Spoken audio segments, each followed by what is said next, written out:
जनाब तशरीफ लाते हैं आपसे बात करने के लिए इमरान खान।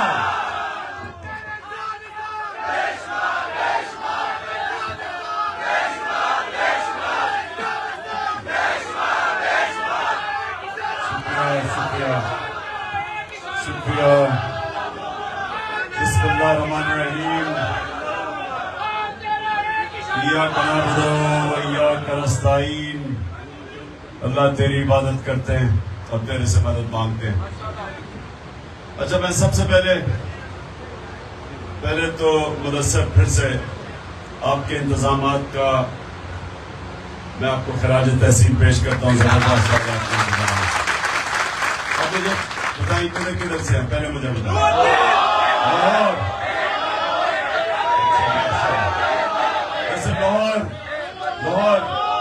सुनो, मैं सबसे ज्यादा आपकी ट्रेनिंग कर रहा हूँ और जब जरूरत पड़ेगी तो आपने सबसे ज्यादा आगे निकलना है।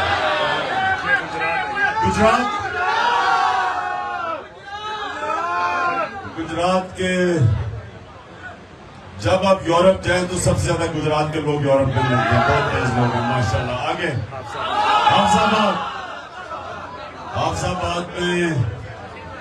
हाफिजाबाद में वैसे मुश्किल वक्त पे मेरे साथ खड़ा हुआ है। शाबाश हाफिजाबाद। आगे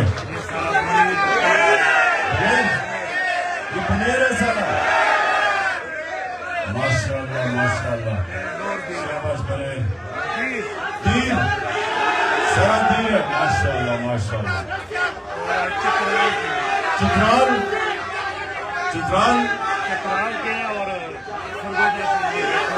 सरगोदा बखर का तो कोई भी नहीं नजर आ रहा। उधर चीचावती।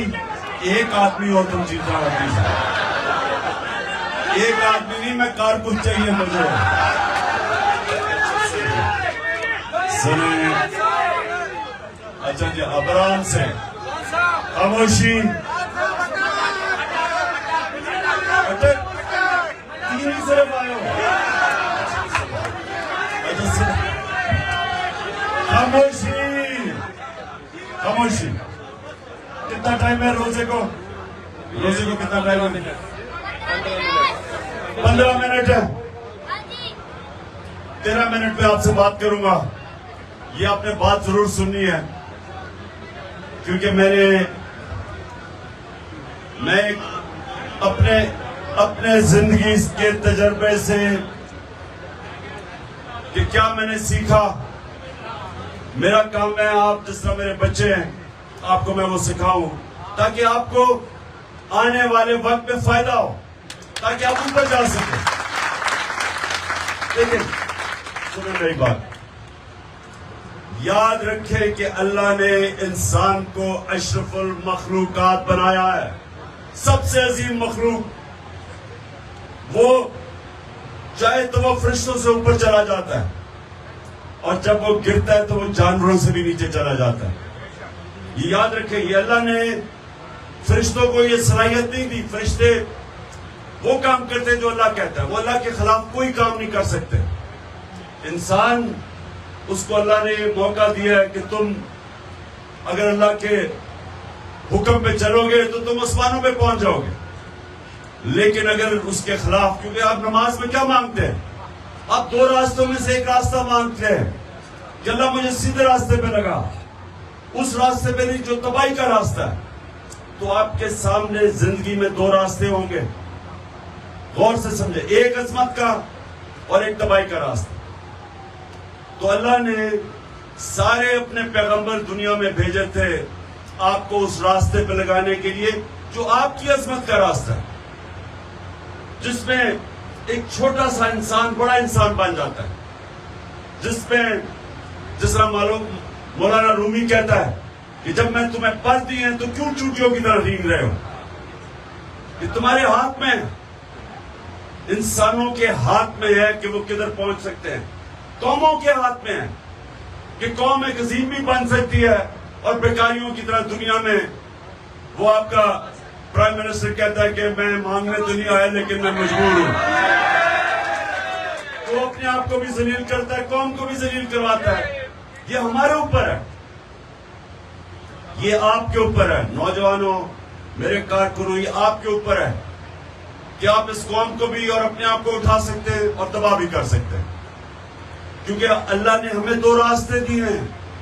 जानवरों के पास दो रास्ते नहीं है, फरिश्तों के पास नहीं है, ये सिर्फ इंसानों को उसने दो रास्ते दिए हैं। हमें फैसला करने का उसने कहा कि तुम फैसला कर सकते हो, और फिर साथ उसने 5 वक्त की आपको नमाज इसलिए दी है कि मुसलसल अल्लाह से आप मांगे कि अल्लाह मुझे उस रास्ते पे लगा जिसको तूने नेमतें बख्शी हैं, जिसको तूने अजमत दी है, वो दूसरे रास्ते पे ना लगा। ये इसलिए कि आपके पास मौका है 2 में से 1 रास्ते पे जाने का। तो अब मेरी बात सुनो, मैंने अपने अब तजर्बे से आपको बता रहा हूं कि मैं दीनी आदमी नहीं था, मैं उस रास्ते पे हमेशा नहीं था। मेरी माँ, खास तौर पे मेरा बाप भी, लेकिन मेरी माँ सारा बचपन से मुझे कहती थी कि सोने से पहले कि अल्लाह से दुआ करो सीधे रास्ते पे लगाए। अब हम सुने मेरी बात, अब सुने अब मैं जैसे जैसे बड़ा हुआ तो हम फिल्में देखते थे, फिल्मों के अंदर हीरोज होते थे, हमारे स्पोर्ट्स स्टार होते थे, वो हमारे हीरोज होते थे। तो वालदा कह रही थी अल्लाह का सीधे रास्ते पे लगा, और जो हमारे हीरोज थे वो दूसरे रास्ते पे लगे हुए थे। ये आपके सामने भी आएगा, एक बड़ा रास्ता लगता है जी जबरदस्त है, वो दूर से फिल्मों से लगता है कि ओह ये तो बड़ी जबरदस्त जिंदगी है। तो ये हमें गलत फहमी होती है कि जो एक दफा, जो एक अंग्रेजी में है, तो जो सारी चीजें चमकती है वो सोना नहीं होती। जो आपको ये मिराज लगता है कि वो बड़ा जबरदस्त जिंदगी है, और मैंने हर किस्म की जिंदगी देखी है, तो मैं अगर आपके सामने कह सकता हूं, जिसने हर किस्म की जिंदगी के मैं देख के आपको बता सकता हूं, जो मैं अपने बच्चों को बताता हूं कि हमारा, देखिए जो माँ बाप होते हैं ना, माँ बाप फरिश्ते नहीं होते, लेकिन माँ बाप की कोशिश होती है कि अपने बच्चों को कम से कम वो बताएं जो उन्होंने गलतियां की वो ना करें, क्योंकि माँ बाप अपने बच्चों के लिए अच्छा चाहते हैं। तो जब वो अपनी गलतियां, ये नहीं कि वो गलतियां नहीं करते, गुनाह नहीं करते, लेकिन वो ये चाहते हैं कि हमारी जिंदगी से, हमारी गलतियों से हम बच्चों को बता सकें कि इस रास्ते पे ना जाओ। तो मैं उसी तरह आपको कह रहा हूं कि देखें, तो 2 रास्ते, जो रास्ता हम चाहते हैं, जो हमें अल्लाह कहता है कि उस रास्ते पे जो हम दुआ मांगते हैं, वो रास्ता है हमारे नबी सल्लल्लाहु अलैहि वसल्लम का रास्ता। इसके लिए आप सबको उनकी जिंदगी जरूर पढ़ना चाहिए। उनकी जिंदगी क्या थी, ये जरूरी है आपके लिए कि आप उनकी जिंदगी से, जब आप उनकी जिंदगी को पढ़ेंगे तो आपको पता चला कि जिंदगी क्या थी, और जब आप उस जिंदगी के ऊपर अपने किरदार को उस तरफ लेके जाएंगे, आप खुद ही ऊपर जाना शुरू हो जाएंगे माशरे में, आपकी जिंदगी बदल जाएगी, आप आजाद हो जाएंगे। और मैं अभी आपको आजादी का मतलब समझाने लगा हूं। ये बच्चों ने बड़ा अच्छा कहा कि हम चाहते हैं आजादी। आजादी है क्या? आजादी वो चीज है जो इंसान की परवाज ऊपर लेके जाती है। असल आजादी कैसे आती है? जब इंसान अंदरूनी तौर पे आजाद हो और माशरा उसको आजाद करे। अंदरूनी तौर पे इंसान कैसे आजाद होता है? ला इलाहा इल्लल्लाह। जब आप ये दावा कर देते हैं कि अल्लाह तेरे सिवा कोई खुदा नहीं है, आप उस दिन एक गैरतमंद बन जाते हैं इंसान। ला इलाहा इल्लल्लाह इंसान को गैरत देती है। आप जब किसी इंसान के सामने हाथ नहीं फैलाते, क्योंकि आप जिल्लत फील करते हैं। इंसान आसान रास्ता नहीं लेता, चोरी नहीं करता, रिश्वत नहीं लेता, क्योंकि वो जलील हो जाता पकड़ा जाए। इंसान अपनी गैरत को बचाने के लिए बड़ा इंसान बनना शुरू हो जाता है, मुश्किल रास्ता लेता है। जो 2 रास्ते आप मांगते हैं, नबी का रास्ता आसान नहीं है, मुश्किल रास्ता है। उनकी जिंदगी देखें, जद्दोजहद का रास्ता था। अल्लाह के हबीब को 13 साल मुश्किल तरीन वक्त मक्का में गुजारा, हर किस्म की मुश्किलें उठानी पड़ी। फिर जब मदीना गए फिर 5 साल और मजीद और मुश्किलें। जब रियासत संभाली तो बड़ा मुश्किल वक्त था, जंगे खंदक, जंगे ओहद, उम्मा खतरे में थी, आसान नहीं था। लेकिन अल्लाह ने जब हमें कहा कि उनकी जिंदगी से सीखो, तो क्या सीखा हमने? कि वो मुश्किलें उनको इतनी पड़ी कि आसान होती गई, वो ताकतवर होते गए, ज़हनी तौर पे और मजबूत होते गए। ये ऐसे, अब मैं आपको समझाता हूं कि अल्लाह ने इंसान क्या बनाया।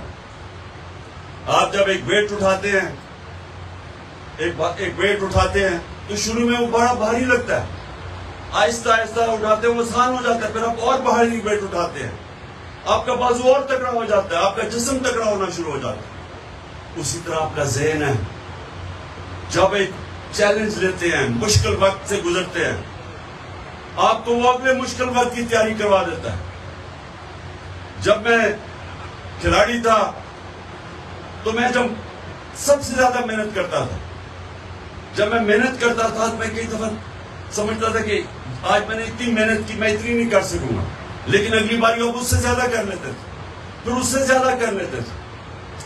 तो अल्लाह को इंसान ने ऐसा बनाया है, इलामा इकबाल का शेर है कि सितारों के आगे जहान और भी है, अभी इश्क के इम्तिहान और भी है। मतलब कि जब आप एक जगह पे पहुंचते हैं तो वहां रुकता नहीं है इंसान, उसके बाद फिर वो अगला चैलेंज लेता है, फिर वो अगला चैलेंज लेता है। इसलिए इस तरह इंसान बड़ा इंसान बनता जाता है। तो जो पहली आजादी अंदर से ला इलाहा इल्लल्लाह, दूसरी आजादी माशरा आपको आजाद करता है इंसाफ देके। जब माशरा एक मुल्क में अदल और इंसाफ कायम करता है तो कमजोर और ताकतवर कानून के सामने एक बराबर हो जाते हैं। ये मेरे नबी सल्लल्लाहु अलैहि वसल्लम ने सबसे पहले मदीना में अदल और इंसाफ कायम किया, जस्टिस, रूल ऑफ लॉ, कानून की हुक्मरानी, कोई कानून से ऊपर नहीं है। फरमाया कि मेरी बेटी भी अगर जुर्म करेगी उसको सजा मिलेगी। और फिर उन्होंने कहा कि तुम्हारे से पहले बड़ी कौमें तबाह हुई, जब ताकतवर जुर्म करता था उसको वो इंसाफ का निजाम नहीं पकड़ता था, सिर्फ छोटे चोरों को जेलों में डालता था, जो आज पाकिस्तान में है। कौम तबाह हो जाती है। उन्होंने तकरीबन 1500 साल पहले कह दिया था। लग रहा है कि हमारे मुल्क के मुतल्लिक उन्होंने कहा होगा कि कौम तबाह हो जाती है। यानी जब जुल्म का निजाम होता है, जब इंसाफ नहीं होता, तो हजरत अली का कौल है कुफर का निजाम चल जाएगा लेकिन जुल्म का नहीं चल सकता। आज मगरबी मुल्क, क्यों आपके लोग इतनी कोशिश करते हैं वीजा लेके वहां जाने के लिए? या बुरेल से कितने लोग मैंने बाहर कोई मलेशिया को कहीं क्यों जाते हैं? क्योंकि उनका निजाम बेहतर है, वसाइल पाकिस्तान में ज्यादा है, निजाम उनका बेहतर है, क्योंकि इंसाफ है।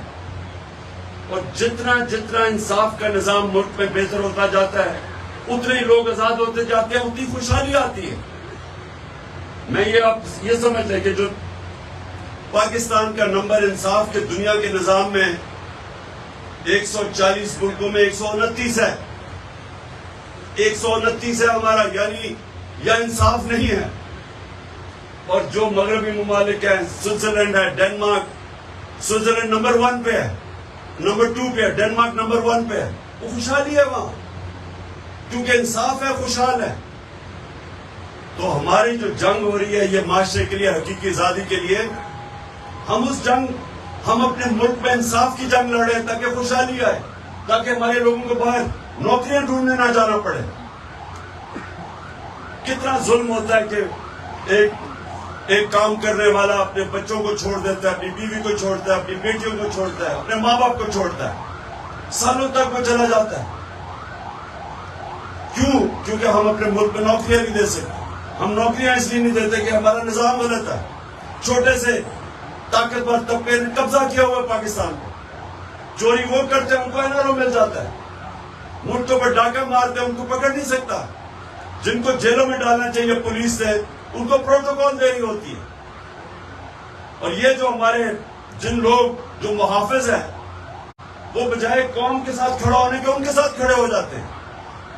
और जब ये होता है मुल्क का कोई मुस्तकबिल नहीं होता। आज हमारे हालात देखें, दुनिया के सामने घुटने टेक के बैठे हुए भिखारियों की तरह पैसे मांग रहे हैं। तो इसी के ऊपर तो नबी सल्लल्लाहु अलैहि वसल्लम ने कह दिया था कि जो कौम इंसाफ नहीं करती वो तबाह हो जाती है। तो इसलिए आपकी जंग इंसाफ की है, और ये हकीकी इंसाफ की जो जंग है, ये याद रखें, इस पे पाकिस्तान का मुस्तकबिल है। या ये मुल्क खड़ा होगा, अजीम मुल्क बनेगा, नहीं तो तबाह हो जाएगा। क्योंकि मेरा नबी कह बैठे हैं कि जिस मुल्क में इंसाफ नहीं वो तबाह हो जाता है। कुरान की आयत है कि मेरी जमीन पे चढ़ के देखो कितनी कौमें मैंने तबाह की जो मेरे हुक्म पे नहीं चली। तो हमारा इस वक्त हकीकी आजादी दो एक कि हम जितना जितना अपने नबी सल्लल्लाहु अलैहि वसल्लम के उनके कदमों पे, उनके रास्ते पे, उनकी शरीयत पे चलेंगे, उनकी सुन्नत पे चलेंगे, हम अंदरूनी तौर पे आजाद होते जाएंगे। मैं इमरान खान में कोई इतनी ज्यादा सलाहियतें नहीं थी, लेकिन मैं एक आजाद इंसान था हमेशा। मैं कभी किसी के सामने नहीं झुका। मैं हमेशा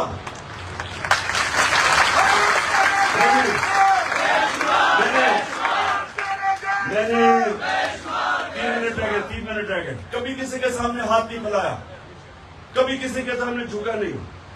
और क्योंकि नहीं झुका तो मैं और अपने पैर पे जितना खड़ा और राय हक पे जितना खड़ा हुआ और मुकाबला किया, और अल्लाह ने ताकत दे दी।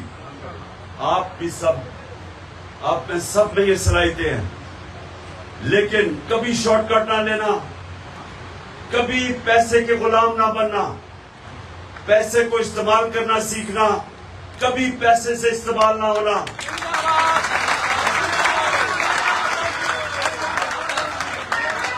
और कभी, और अपनी दो सलाहियतें, बस एक मिनट, 2 सलाहियतें अपने अंदर अभी से, और ये मेहनत करनी पड़ेगी आपको, पहले दिन नहीं हो जाएगा। सादिक और अमीन, सच्चा और अमानतदार, इंसाफ करने वाला, ये 2 जो सलाहियतें हैं, ये मेरे नबी सल्लल्लाहु अलैहि वसल्लम ने नबूवत से पहले की थी। ये इंसान को इज्जत देती है माशरे में, ये इंसान को बड़ा इंसान बनाती है। तो आपने मेहनत करनी है, आसान रास्तों से झूठ बोल के निकल जाओ, सच पे खड़े हो गए, सच तुम्हें ताकत देगा। अमानतदार, कभी लोग आपकी इज्जत नहीं करेंगे जो सिफारिशी दोस्तों को, रिश्तेदारों के ऊपर। आपकी वाहिद पार्टी है, कोई इमरान का रिश्तेदार ऊपर नहीं है, बाकी तो या जरदारी खानदान है और या शरीफ खानदान है। अमानतदार नहीं है, अमानतदार नहीं है, इंसाफ नहीं कर सकते। और डीजल के भी बचे हैं, उसके भी डीजल के भी जूनियर डीजल आ गए, और उनकी सबसे बड़ी खासियत यह है कि माशाल्लाह हट्टे कट्टे हैं सारे। और तीसरा, अच्छा जल्दी से दुआ मेरे भी ऊपर सही है, दुआ करनी है, रोजा खोल के 1 मिनट दुआ। मेरी जो अल्लाह से 4 दुआएं हैं, वो चार दुआ करनी है आपने। सबसे पहले कि अल्लाह, हाथ उठा, अल्लाह नहीं, अल्लाह पाकिस्तान को हकीकी तौर पे आजाद कर। दूसरी कि अल्लाह हमारे मुल्क में, हमारे पाकिस्तान में कोई इंसान भूखा ना सोए। तीसरी कि अल्लाह बाहर से लोग पाकिस्तान में नौकरियां ढूंढने आए। और चौथी, जो इंसान को खुददारी और गैरत देता है, अल्लाह हमें ला इलाहा इल्लल्लाह हमारे दिलों में डाल दे।